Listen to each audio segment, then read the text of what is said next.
It is very important for every person before meeting Allah subhanahu wa ta'ala to make sure that he does not owe any person any money or any property. As a matter of fact, once Nabi sallallahu alayhi wasallam was invited to lead the funeral prayer for one of his companions who passed away.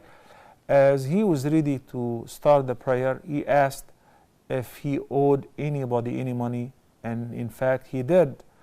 And the Prophet sallallahu alaihi wasallam said, "Sallu ala sahibikum."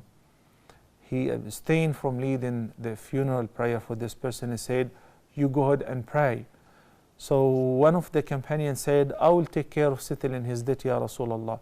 And the Nabi sallallahu alaihi wasallam did not agree to lead the prayer unless he made sure that the debt was settled, or somebody have taken the responsibility of settling the debt. This is what's known as huququl ibad. And unfortunately, many people are very negligent of that, and they think it's an easy matter. If you die, that's it. By analogy, those who are living in the West, if they want to get away and write off any debt, they just simply file for bankruptcy.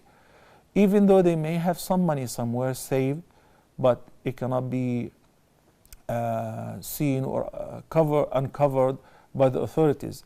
In this case, these people have to understand Nabi sallallahu alaihi wasallam refused to lead the funeral prayer because somebody, the dead person, owed some money and he did not settle it before his death. Also, it is very important to understand that the very first right before dividing the inheritance and fulfilling the wasiyah, number one is settling the debt.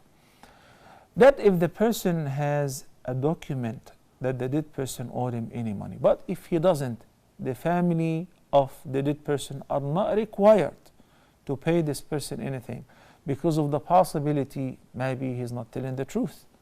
It's a scam, and that happens. The dead person, and that's why it will be best if we follow the instruction of the Quran when it comes to doing business or lending or borrowing money.